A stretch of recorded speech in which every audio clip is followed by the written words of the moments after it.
জনগণের কাছে গিয়ে আমরা আমাদের বক্তব্য পেশ করব। জনগণকে আমরা আমাদের পক্ষে কথা বলবো। দাঁড়িপাল্লা মার্কের ভোট দিয়ে আগামী দিনে আমরা যেন বিজয় ছিনিয়ে আনতে পারি, এই আশাবাদ ব্যক্ত করে আপনাদের সকলের সুস্বাস্থ্য মঙ্গল কামনা করে আমার কথা এখানে শেষ করছি। আমার তৌফিক বিল্লাহ আলহামদুলিল্লাহ আলামিন। আসসালামু আলাইকুম ওয়া রাহমাতুল্লাহ। তোর ভাইরা ফোন দিছিল কে 2-3 বার ফোন। আলহামদুলিল্লাহ এই পর্যায়ে বক্তব্য রাখবেন যাকে কেন্দ্র করে আজকের এই আয়োজন, যার অপেক্ষায় আমরা সকাল থেকে এখানে অপেক্ষা করছি, বাংলাদেশ জামাত ইসলামীর সম্মানিত আমির জামাত ডাক্তার শফিকুর রহমান।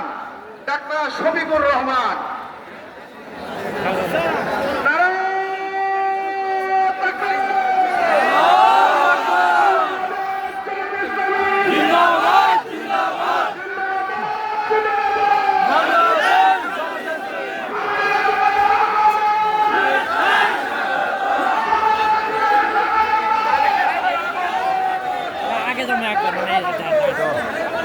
সামনে জমে একবার